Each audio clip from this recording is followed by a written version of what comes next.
Bismillahirrahmanirrahim. Assalamualaikum warahmatullahi wabarakatuh. Pemirsa sekalian, alhamdulillah, jamaah yang dirahmati oleh Allah dimanapun anda berada. Alhamdulillah, kita bersyukur kepada Allah atas nikmat yang Allah karuniakan. Nikmat aman, nikmat ketenangan, nikmat kenyamanan, nikmat hati yang merasa lapang, kesempatan dan kemampuan serta pertolongan Allah di dalam ibadah. Kita bersyukur kepada Allah atas semua yang Allah beri, dan sebagaimana yang telah kami sampaikan pada acara Tarhib Ramadan, bahwasannya salah satu cara untuk menyelamatkan semangat Ramadan ini adalah mensyukuri setiap semangat Ramadan yang telah Allah berikan kepada kita. Mensyukuri setiap kita selesai membaca Al-Quran, bersyukur setiap kita selesai sholat berjamaah, bersyukur setiap kita selesai melakukan ketaatan demi ketaatan.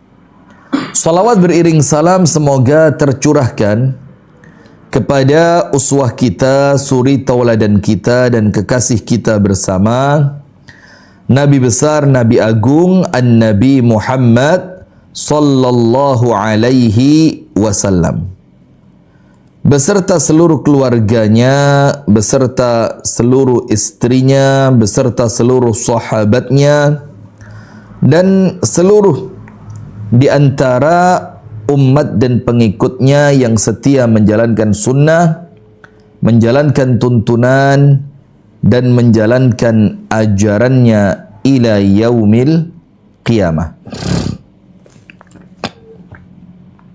Teman-teman sekalian yang dirahmati oleh Allah, alhamdulillah, di pagi hari ini kita masuk pada bab yang ke-13, sub pembahasan yang ke-13, masih pada judul besar Love and Tears, yaitu cinta dan air mata. Nah, di pagi hari ini kita akan berbicara tentang sumber ketenangan. Jadi kalau sumbernya sudah Anda dapatkan, maka ketenangan itu tidak akan pernah kering untuk Anda rasakan. Karena Anda memiliki sumbernya. Anda memiliki pangkal munculnya ketenangan itu. Dengan itu Anda tidak perlu khawatir dengan hiruk pikuknya dunia, dengan sunnatullah yang ada di dunia ini, termasuk sekarang dengan berita-berita yang menjadikan sebagian orang tidak tenang. Waduh, perang dunia 3, waduh Imam Mahdi mau keluar, waduh nanti kalau Selat Hormuz ditutup, harga minyak akan melonjak tinggi sehingga akan menjadi krisis ekonomi. Nah, dalam keadaan sebagian orang memiliki pemikiran-pemikiran yang panik seperti itu, kita akan mencoba membahas mengenai sumber ketenangan hakiki, yaitu hidup tenang bersama Allah. Hidup tenang bersama Allah Subhanahu wa ta'ala. Pemirsa TikTok, bisa difahami, hidup tenang bersama Allah. Belum tentu bersama suami, belum tentu juga bersama istri, belum tentu juga hidup tenang itu dengan harta yang berlimpah, belum tentu juga ketenangan itu dengan fasilitas yang mewah. Tapi inti dari ketenangan adalah ketika Anda hidup bersama Allah Subhanahu wa ta'ala. Maka ada satu kalimat yang ini kalimat yang sudah akrab di telinga kita. Karena kalimat ini merupakan kalimat yang mutadawil baina ulama ila ulama. Ini kalimat yang berputar dari ulama yang satu kepada ulama yang lainnya, sampai kemudian menjadikan kita ini nampaknya tidak asing dengan kalimat itu. Nah, apa kalimat itu? Kun ma'allah wala tubali. Kun ma'allah wala tubali. Hiduplah atau bersama Allah lah dan jangan pedulikan yang lain. Itu kalimat yang maknanya dalam luar biasa. Kun ma'allah, senantiasalah bersama Allah. Wala tubali, dan jangan peduli apapun yang ada di sekitarmu. Dalam artian, jangan pedulikan perkara-perkara buruk yang ada di sekitarmu selama engkau senantiasa bersama Allah Subhanahu wa ta'ala. Dalam ucapan ulama yang lain,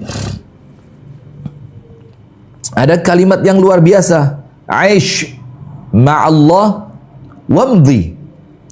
Aish ma'allah wamdi. Hiduplah bersama Allah dan jalanlah. Sudah. Hidup bareng Allah, kemudian jalan. Jangan menoleh ke kanan, menoleh ke kiri, menoleh ke belakang. Pokok hidupnya dengan Allah, jalan. Aish ma'allah wamdi. Aish ma'allah wa alif mim dad. Dadnya di kasrah. Aish ma'allah wamdi. Hiduplah bersama Allah, kemudian berjalanlah.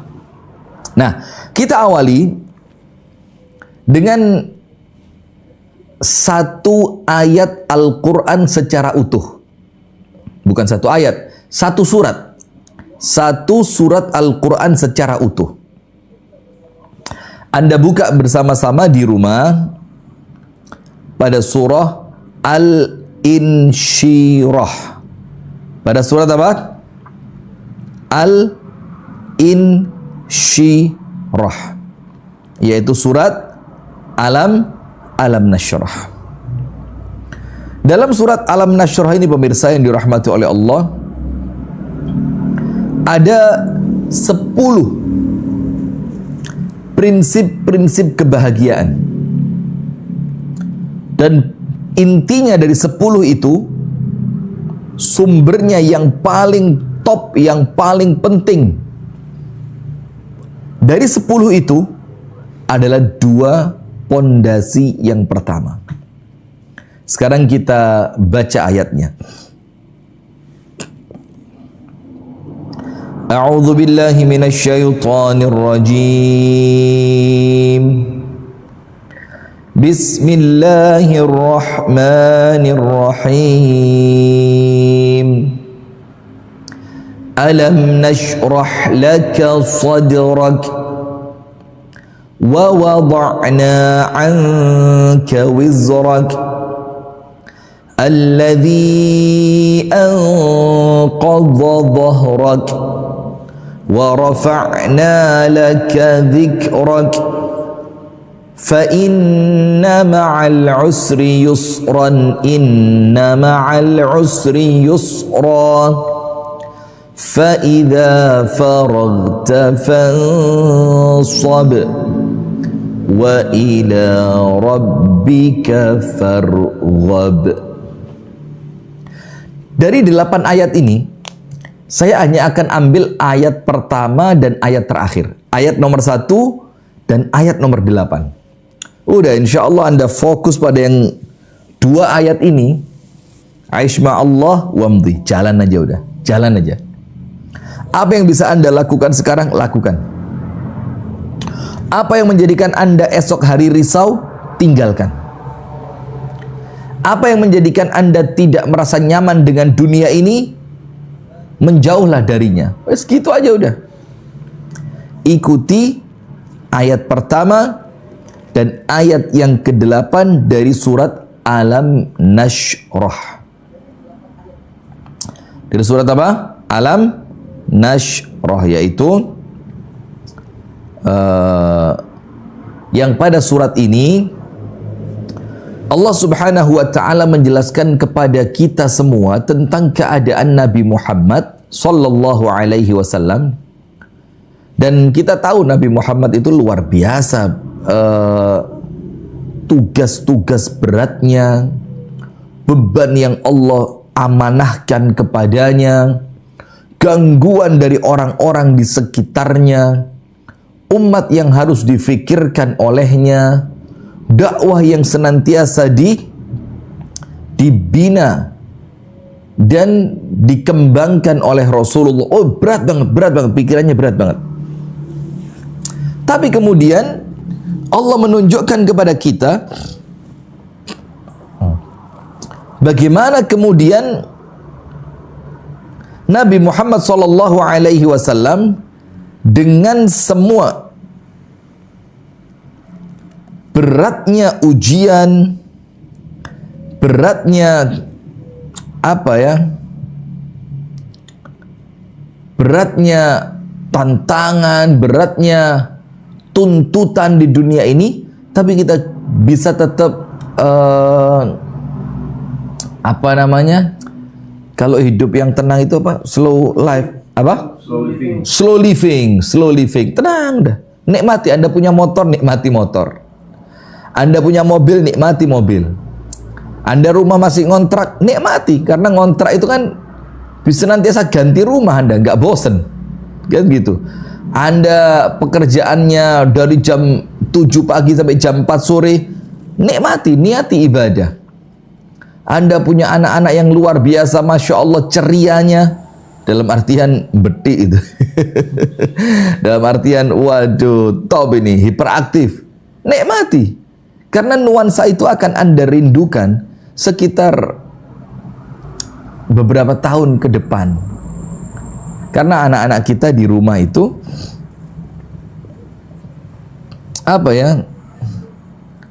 anak-anak kita di rumah itu hanya akan intens bersama kita antara usia 0 sampai usia kalau saya pribadi ya sampai usia 13-14 tahun. Jadi cuma 12 tahun itulah waktu intensnya Anda bersama anak-anak. Nanti anak Anda masuk pesantren, SMP, SMA, kuliah. Mereka sibuk dengan dunia kerjanya, mereka menikah. Waduh, maka nikmati semuanya. Nah, begini,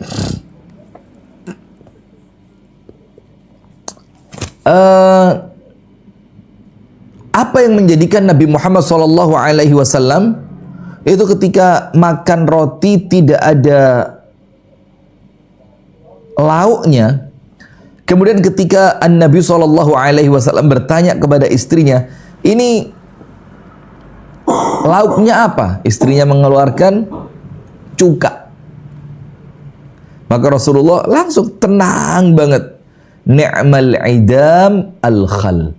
Sebaik-baiknya lauk untuk roti ini adalah cuka. Bukan karena cuka itu enak, tapi karena yang ada ya cuka itu. Ini loh intinya di situ. Bukan karena cuka itu enak ya, berarti roti pakai cuka itu enak banget. Nggak enak. Tapi Rasul mengajarkan kepada kita yang ada itu yang dinikmati. Maka saya ingat banget Asy-Syaikh A'id Al-Qarni. Itu mengatakan begini, singkong yang engkau makan hari ini jauh lebih baik dibanding roti yang kemarin. Atau jauh lebih baik dibanding kue lezat yang masih akan datang esok hari.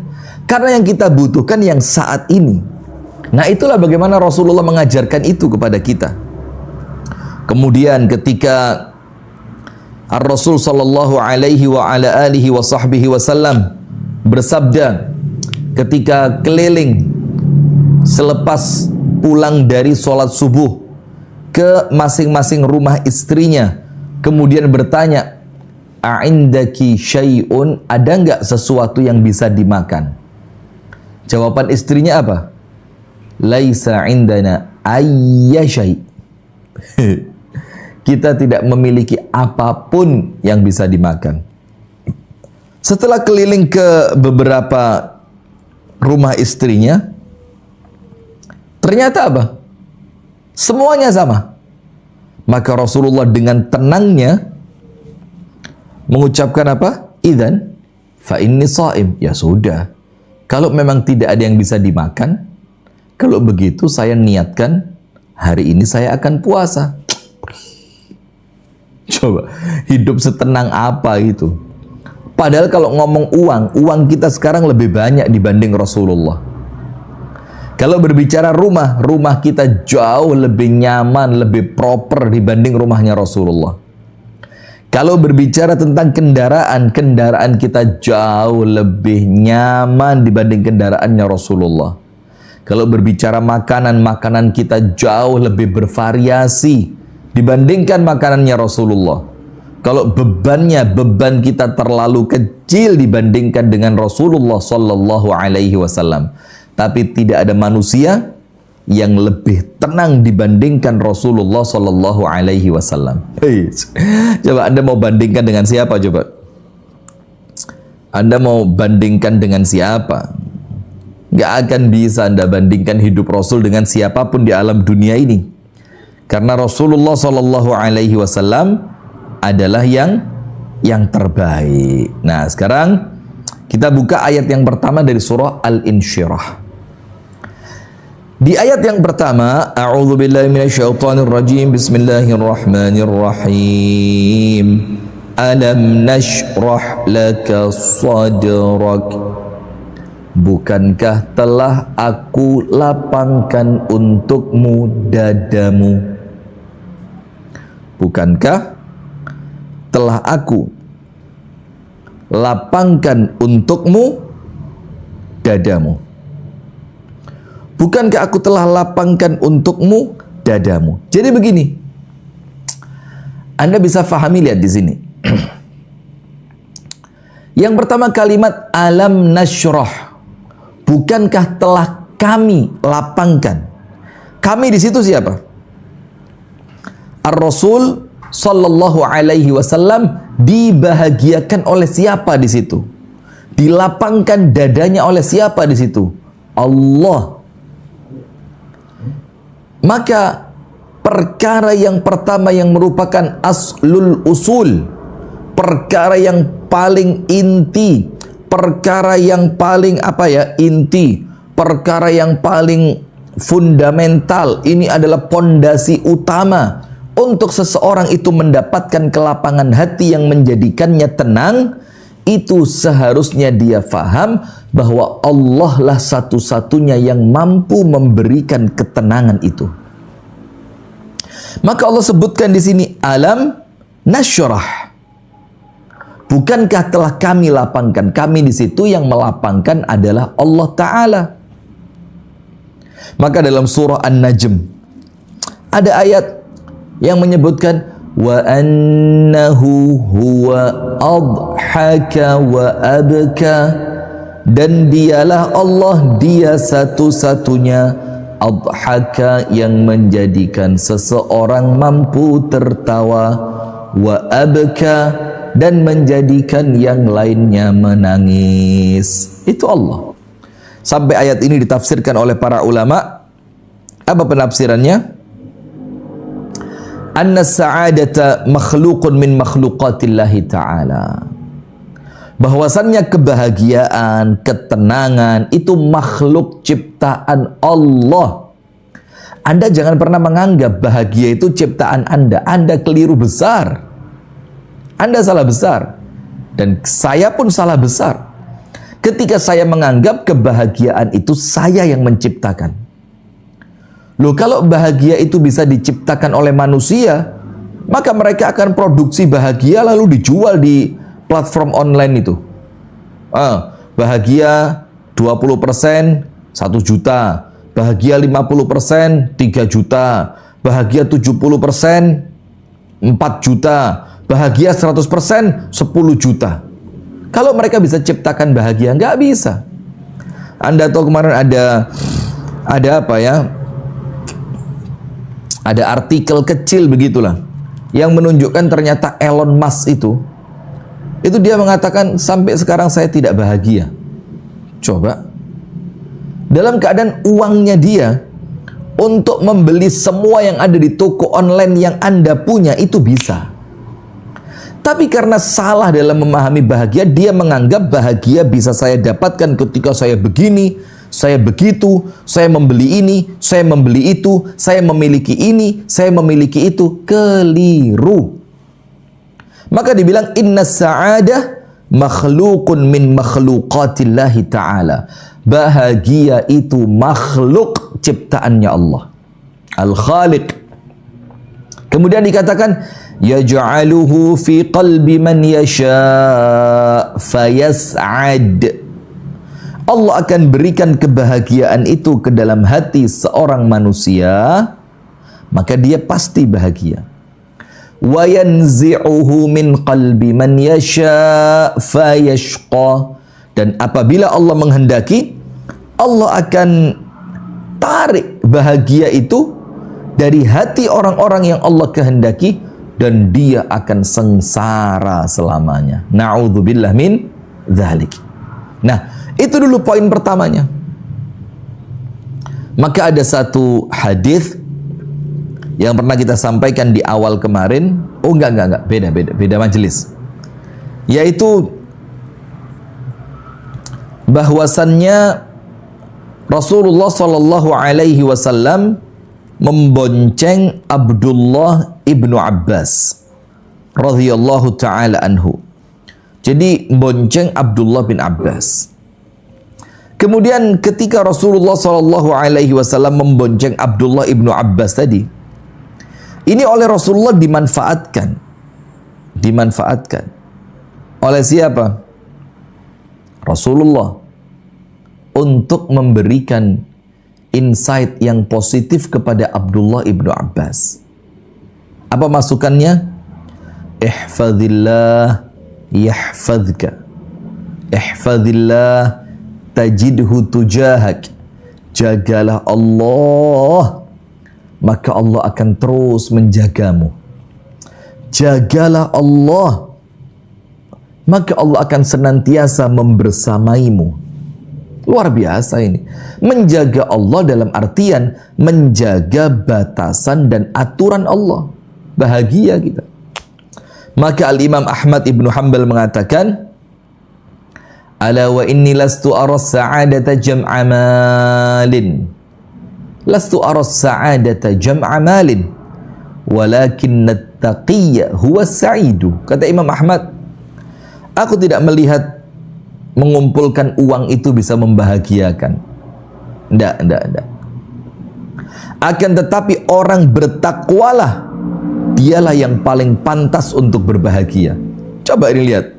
Jadi orang bertakwa itulah yang paling pantas untuk bahagia.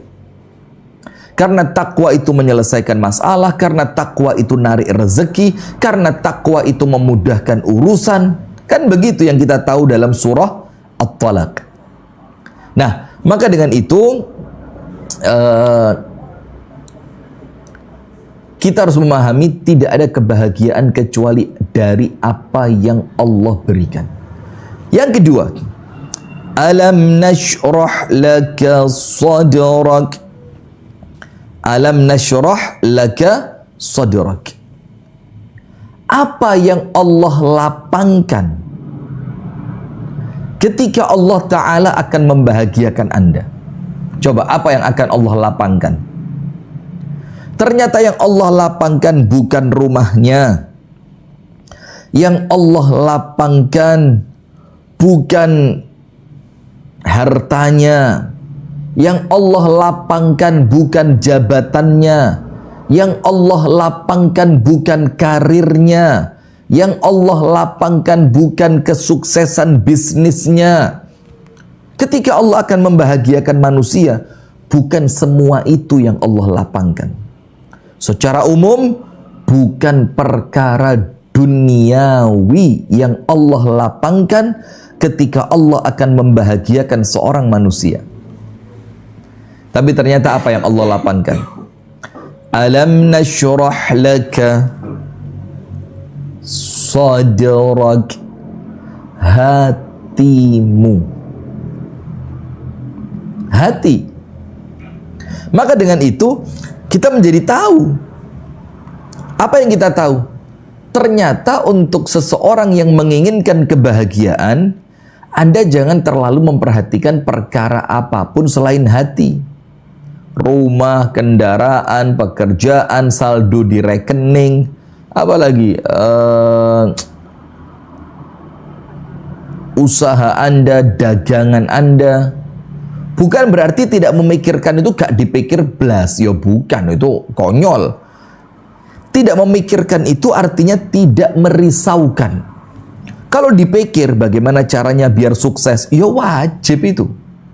Dipikir bagaimana caranya rumah bisa baik dengan budget yang tidak terlalu besar, itu penting dipikir. Dipikir bagaimana kendaraan motorku yang butut satu-satunya ini tidak semakin merepotkanku, maka dipikir itu harus. Tapi yang dilarang itu adalah merisaukannya. Risau. Nah, maka dengan itu menunjukkan kepada kita, ternyata ketika Allah akan membahagiakan seorang hamba, yang Allah lapangkan itu adalah hatinya. Sekarang lihat, begini. Orang kalau hatinya baik, semuanya baik, begitu kan? Kalau hatinya baik, semua baik. Anda tahu itu. Ala fa inna fil jasadi mudghah in saluhat saluha sairu amalih wa in fasadat fasada sairu amalih ala wahiyal qalb. Di dalam diri seorang manusia ada segumpal darah yang menempel. Kalau segumpal darah itu baik, semuanya baik. Kalau segumpal darah itu buruk, semuanya buruk. Apa segumpal darah itu? Hati. Dan orang kalau hatinya sudah nyaman, dimanapun dia pergi tetap akan nyaman. Tak kasih contoh, dengerin baik-baik. Ini contohnya, ini mungkin banyak di antara teman-teman belum pernah mendengarkannya. Yang menunjukkan di sini bahwa hati itulah yang menjadikan manusia tenang. Jadi kalau Anda ingin tenang, udah perkara duniawi itu sekedar dijalankan, difikir agar berjalan dengan baik tanpa harus masuk ke dalam hati. Contohnya begini. Ini contohnya penting sekali ini. Apa definisi memikirkan dan merisaukan? Kalau memikirkan itu ngatur. Di-manage itu memikirkan agar baik, tertib, sukses. Merisaukan itu muncul kekhawatiran. Nah, khawatir itu yang jangan. Nah, sudah. Contohnya begini. Ini Anda akan mengatakan, oh iya ya. Dan saya punya dua contoh di sini. Saya punya dua contoh. Yang pertama. Tapi sebelum contoh ini saya ceritakan, saya mau menyampaikan dulu kepada jamaah sekalian, yaitu kami bersama teman-teman di Yayasan Sayap Dakwah Organizer, dan silakan update terus perkembangannya, laporan-laporan programnya di medsos kami. Insya Allah akan ada terus perkembangannya, bagaimana tentang buka puasa Aceh, bagaimana tentang insentif untuk guru ngaji, bagaimana bingkisan dan sembako untuk mu'alaf dan du'afa. Itu terus kita laporkan melalui media-media sosial yang kita miliki. Nah, maka Yayasan Sayap Dakwah Organizer ini memiliki 9 program unggulan Ramadan. Dan Anda bisa mengikuti ke-9 program itu, semuanya Anda mendapatkan saham kebaikan di sana, hanya dengan berkontribusi mulai Rp10.000. Mulai Rp10.000. Dari Rp10.000 itu, Anda bisa dapatkan nomor 1, pembagian ribuan porsi buka puasa. Nomor 2, kita akan berbagi sembako, bingkisan, paket lebaran kepada para mu'alaf, guru ngaji, kemudian saudara-saudara kita yang kurang beruntung, fuqara wal masakin. Yang ketiga, kita berikan insentif tambahan THR kepada guru-guru ngaji di TPQ pelosok yang mereka ngajar tanpa dibayar. Kemudian kita akan membelikan pakaian baru kepada anak-anak yatim yang masih kecil, yang kurang mampu. Kita suruh mereka masuk ke toko, kita suruh mereka pilih sendiri. Kita akan adakan i'tikaf 10 hari Ramadan. Kita akan mengadakan pembagian kitab gratis dan khataman kitab. Kita akan tayangkan tayangan-tayangan video-video dakwah yang insya Allah mengedukasi. Dan kita punya program 1000 porsi berbuka puasa setiap hari yang kita bagikan di daerah Aceh Tamiang. Dan kita juga sedang proses pembangunan apa? Pondok pesantren untuk takwinil ulama, pembentukan ulama. Nah, dengan Anda bersedekah, berkontribusi mulai dari angka Rp10.000 dan seterusnya 10.000, 50.000 atau 20.000. Bahkan kemarin ada yang konfirmasi ke admin, sedekahnya cuma berapa kemarin? Rp1. Dan kita tidak merasa terhina dengan itu. Dan kita tidak merasa, oh dikerjain. Enggak. Biasa saja. Karena boleh jadi memang itulah kemampuan yang saat ini Allah berikan kepadanya. Nah, maka kami mengajak kepada teman-teman sekalian untuk turut andil agar kita sama-sama mendapatkan saham kebaikan ini. Silakan yang di Instagram, di YouTube, di Facebook itu ada kris, karena sekarang nggak boleh ngomong QRIS kata Pak BI, Bank Indonesia. Suruh ngomong harus Indonesia, harus kris. Itu ada kris itu. Kok saya jadi khawatir malah Kristen nanti. Nah, kris itu ada di layar Anda, diklik. Nanti insya Allah akan keluar di sana. Anda bisa sedekah 10, 20, 30, 40, 50, 100, 200, 10 juta, 15 juta. Yang insya Allah laporannya akan kita update terus. Untuk yang berada di TikTok, Anda bisa klik di bio. Anda bisa klik di bio. Nanti ada link di sana. Anda klik linknya, Anda bisa berkontribusi bersama-sama dengan kami. Baik, saya beri contohnya sekarang. Saya berikan contohnya sekarang. Contohnya adalah bahwasannya hati itu adalah sumbernya kebahagiaan. Begini. Yang pertama Anda lihat Nabi Yusuf alaihi salam. Nabi Yusuf alaihi salam. Nabi Yusuf alaihi salam itu tinggal di istana raja. Dengan tentu fasilitas yang sangat luar biasa.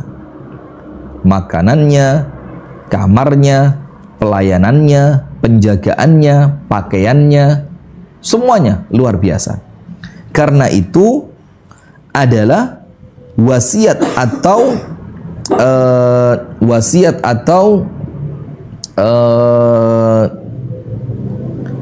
amanah yang diberikan oleh Raja Mesir kepada istrinya. Dibilang, akrimi mathwahu, muliakan anak ini. Nah sudah, dalam keadaan seperti itu, sampai singkat cerita Nabiullah Yusuf alaihi salam digoda oleh istri raja. Maka Nabi Yusuf mengatakan, Rabbi as-sijnu ahabbu ilayya mimma yad'unani ilaihi.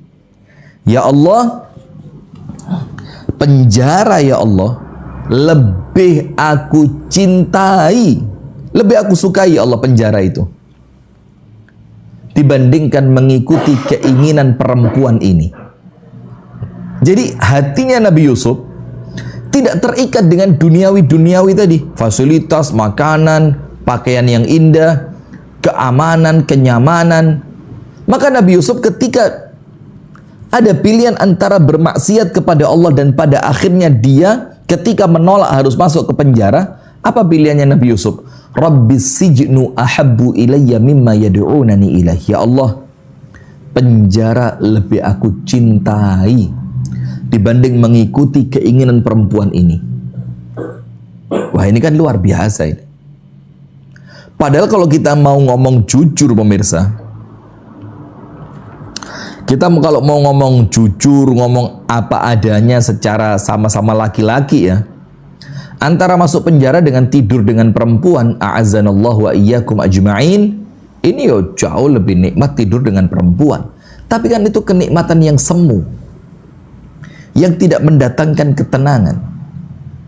Akhirnya Nabi Yusuf tahu, aku harus memilih penjara. Kalaulah nanti di penjara itu aku mendapati hatiku tenang di sana, aku pilih penjara. Daripada aku bermaksiat, yang maksiat itu kelihatannya nikmat, tapi akan menghilangkan ketenangan dari dalam hatiku. Hidup tenang bersama Allah. Contoh kedua, Anda lihat contoh yang kedua. Syekhul Islam Al-Imam Ibnu Taimiyah rahimahullah. Ibnu Taimiyah rahimahullahu ta'ala di zamannya itu udah dihabisin, dengan arti kata dihabisin, oleh pemimpin zalim yang ada di zaman itu.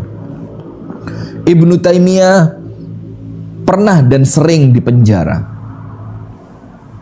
Ibnu Taimiyah berulang kali diasingkan ke daerah-daerah yang sangat jauh, bahkan diancam untuk dibunuh dan dihilangkan nyawanya.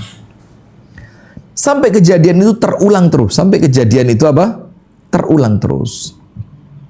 Yang menjadikan Ibnu Taimiyah itu bertanya-tanya. Kemudian Ibnu Taimiyah mengatakan, ma yaf'alu a'da'u bi.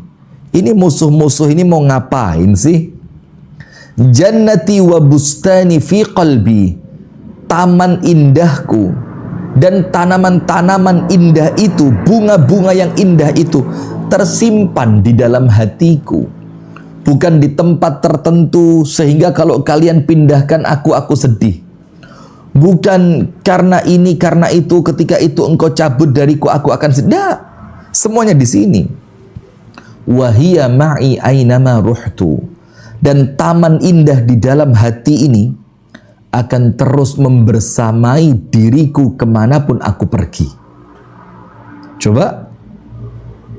Jadi kalau surgaku itu di dalam hati, dan hatiku ini akan senantiasa membersamaiku dimanapun aku berada, maka di mana-mana untukku menjadi surga.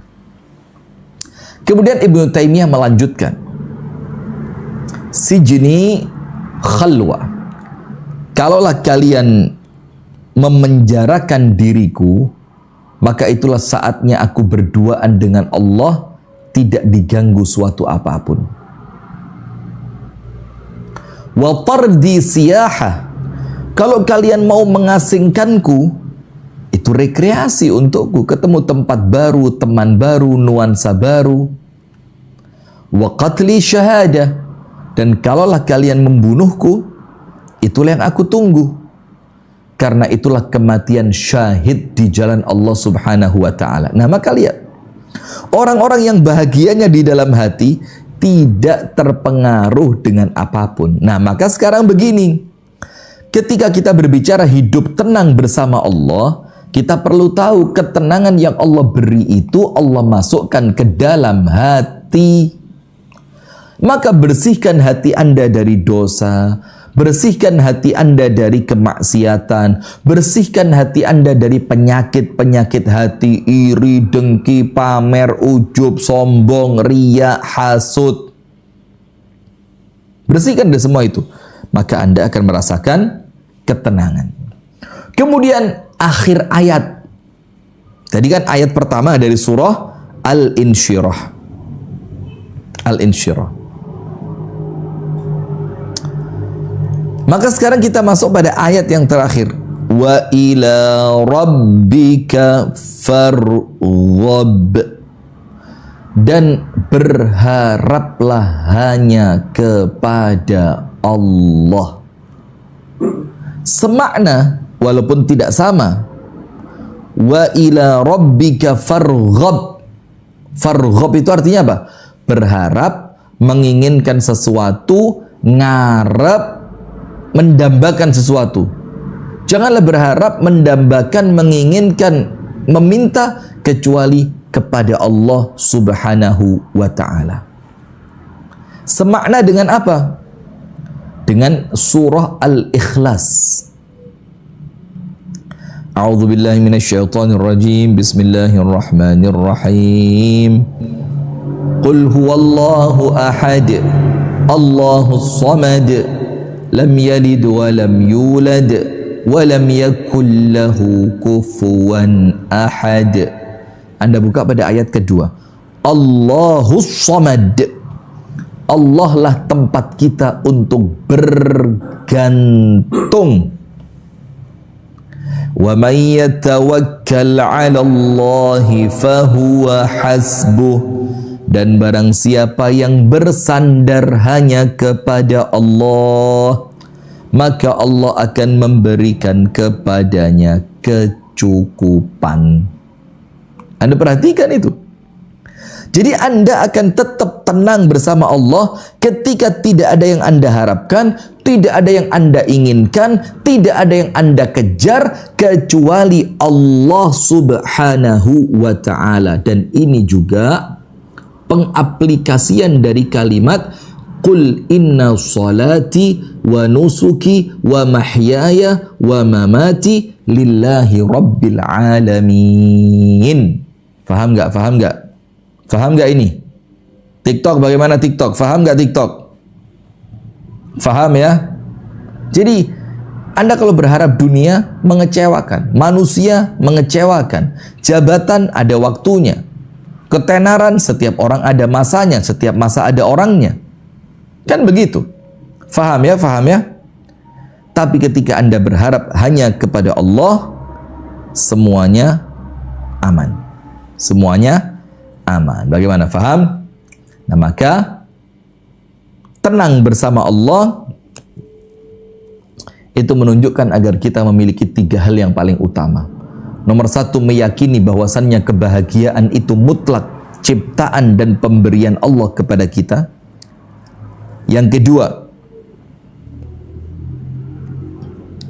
kita perlu faham bahagia itu letaknya di dalam hati, sehingga jangan pernah Anda kotori hati ini. Yang ketiga, jangan pernah berharap, meminta, memohon, mengejar kecuali Allah Subhanahu wa ta'ala. Nah, sekarang kita pindah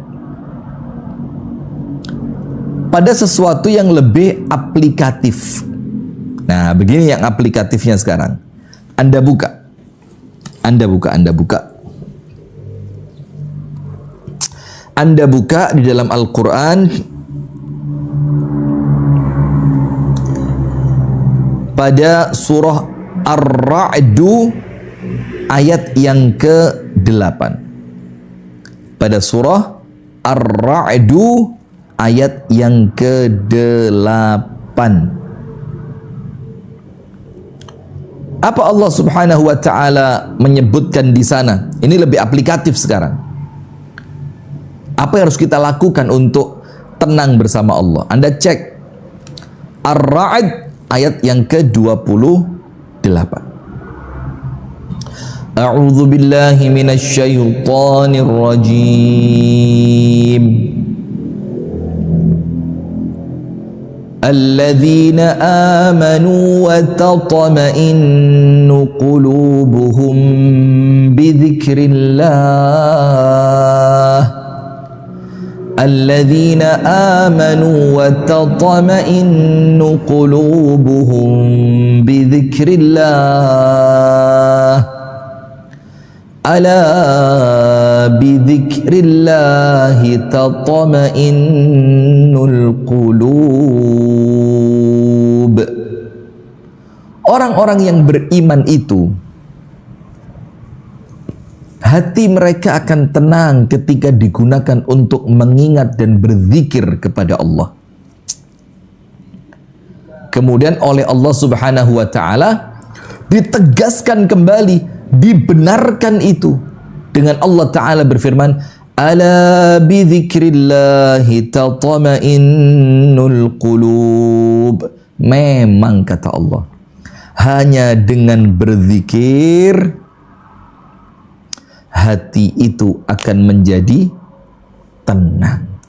Ini Allah yang mengatakan, zikir bukan ngitung aset, gak ada. Gak ada. Bukan menghitung masa jabatan, kemudian menyiapkan untuk jabatan pada periode yang berikutnya. Panik Anda, panik. Ada orang mulai naik dikit ratingnya, sikat. Panik Anda. Bukan kemudian mencari kelanggengan keterkenalan Anda. Tidak. Tapi yang Allah sebutkan di dalam Al-Quran, dan Allah adalah zat yang tidak mungkin salah. Apa Allah firmankan? Ala bidzikrillahi tatma'innul qulub.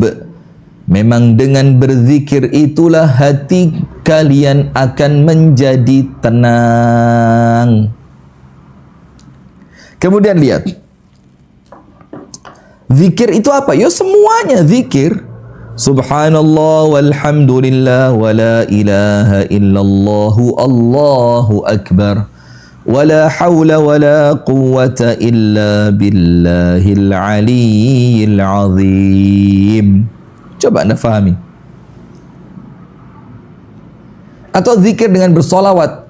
Allahumma salli wa sallim wa barik wa an'im ala nabiyyina Muhammadin wa ala ali nabiyyina Muhammad.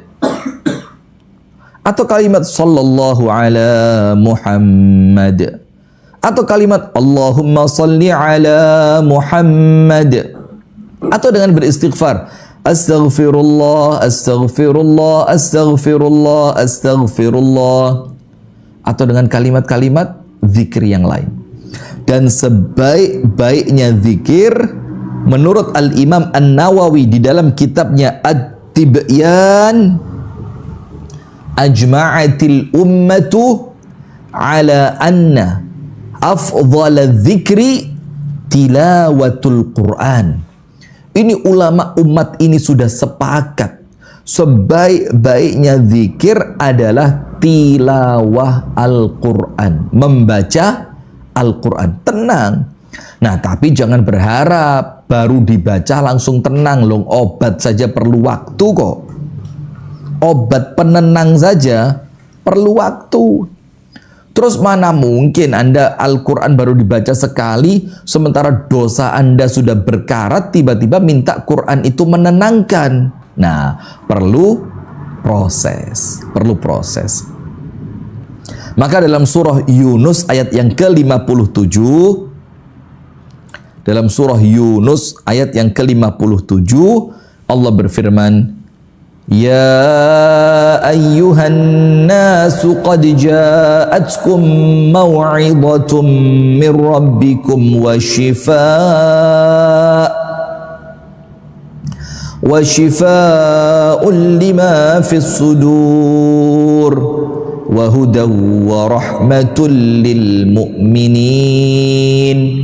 Bahwasannya Al-Quran itu adalah apa? Syifa'un lima fis sudur, akan mengobati kegelisahan, kegundah gulanaan, kesumpekan, kepanikan yang ada di dalam hati Anda. Tenang Anda. Tenang Anda. Kemudian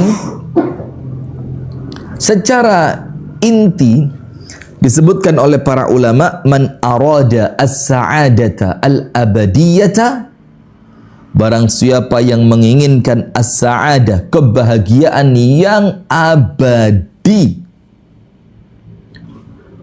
Seburuk apapun keadaan dunia ini, Anda tetap bahagia, abadi. Apa kata para ulama? Imam Ahmad, Ibnul Qayyim, Ibnu Taimiyah, man arada as-sa'adata al-abadiyata falyalzam atabatal ubudiyah. Maka hendaknya dia senantiasa berada di dalam ibadahnya kepada Allah. Itulah yang dinamakan as-sa'adah al-abadiyah. Nah, sekarang Anda buka pemirsa. Anda buka di mana Allah Subhanahu wa taala berfirman. Ini sudah mulai bagian-bagian akhir begini. Anda buka dalam Al-Quran. Saya cek ayatnya.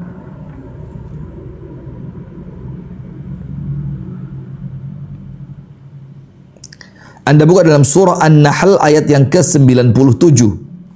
An-Nahl ayat yang ke-97. Ini jelas.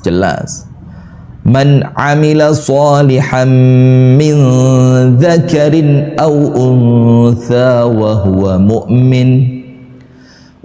mu'minun falanuhyiyannahu hayatan thayyibah. Barang siapa melakukan amal soleh itu apa? Yo ibadah itu. Man amila salihan, melakukan amal soleh. Min dzakarin aw untha, dari laki-laki ataupun perempuan. Wa huwa mu'min, dalam keadaan dia beriman. Setelah melakukan amal soleh tadi, apa yang Allah berikan? Falanuhyiyannahu hayatan thayyibah. Maka pasti kami akan berikan kepadanya kehidupan yang penuh dengan ketenangan. Jadi ibadah, zikir, ngaji, kalau mau semakin sempurna, tahajud dan puasa. Semakin sempurna itu. Nah, sekarang lihat sebaliknya pemirsa. Anda buka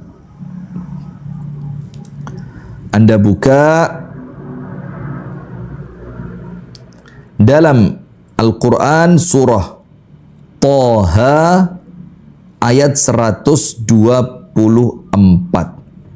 Ayat berapa? 124. Sebaliknya, Thaha 124. Ini supaya kita tenang di dunia ini bersama Allah Ta'ala, nggak usah panik.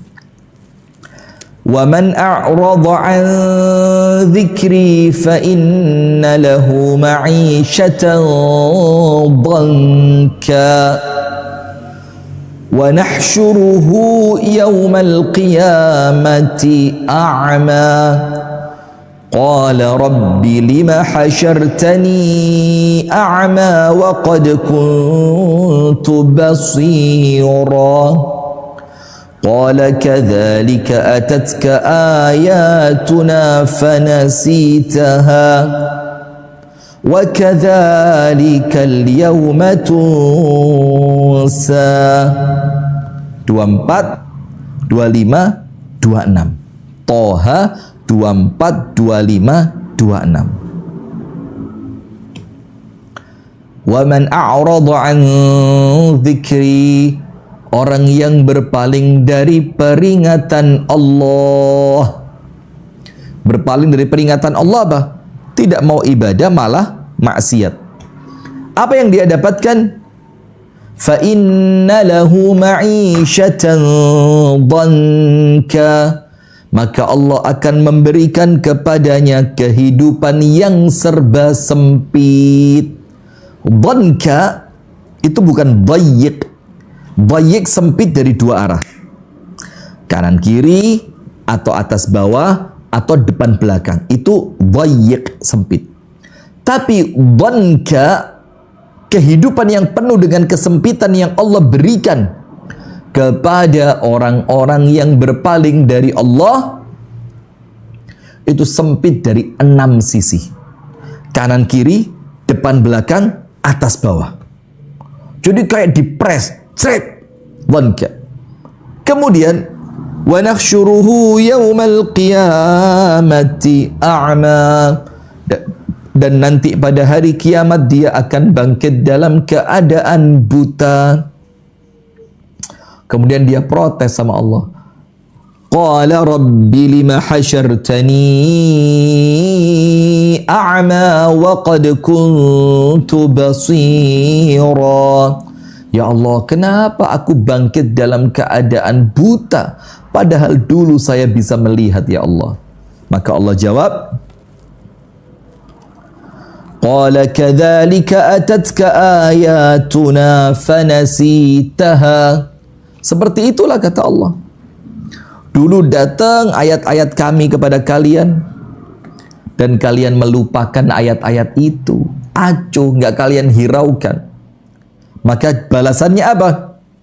Wa kadzalikal yawma tunsa, maka hari ini pun kalian aku lupakan. Nah, subhanallah, itulah jamaah sekalian. Salat, baca Quran, zikir, berbuat baik kepada orang lain, insya Allah bahagia, insya Allah bahagia. Dan salah satu yang paling aplikatif, ada satu pertanyaan dalam bahasa Arab. Man as'adun nas? Man as'adan nas? Ada pertanyaan dalam bahasa Arab. Man as'adun nas? Dalam tanda tanya. Jawabannya apa? Man as'adan nas. Apa artinya? Begini.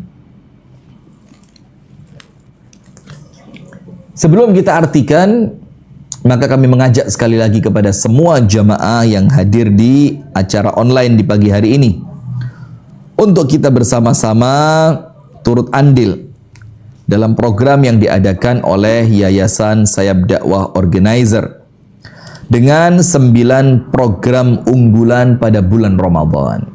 Dengan mulai Anda bersedekah bersama kami Rp10.000, berkontribusi Rp10.000, dan sampai nilai yang tidak terbatas. Anda bisa turut andil dalam pembagian buka puasa, pemberian santunan sembako, bingkisan kepada mu'alaf dan orang-orang yang kurang mampu, insentif untuk guru ngaji, pakaian baru untuk anak yatim yang kurang mampu, pengadaan i'tikaf, pembagian buku gratis, penayangan video-video dakwah, pemberian buka puasa kepada saudara kita di Aceh, kemudian juga pembangunan pondok pesantren. Nah, apa jawabannya? Man as'adan nas? Siapakah manusia paling bahagia? Jawabannya man as'adun nas, yaitu mereka yang membahagiakan manusia. Jadi bahagiakan sesama, maka Anda oleh Allah akan dibahagiakan. Baik pemirsa sekalian, itu yang dapat kami sampaikan di pagi hari ini. Insya Allah kita lanjutkan pada pertemuan esok hari. Insya Allah besok tema Love and Tears akan dengan tema untuk besok kita cek. Tema besok hari ke-14, air mata yang tersembunyi. Jadi kesedihan-kesedihan yang mungkin Anda sembunyikan dari orang lain. Bagaimana itu? Saksikan besok. Jangan kemana-mana. Barakallahu fikum. Subhanakallahumma wa bihamdika. Ashhadu an la ilaha illa anta. Astaghfiruka wa atubu ilaik. Semoga istiqomah selalu. Assalamualaikum warahmatullahi wabarakatuh.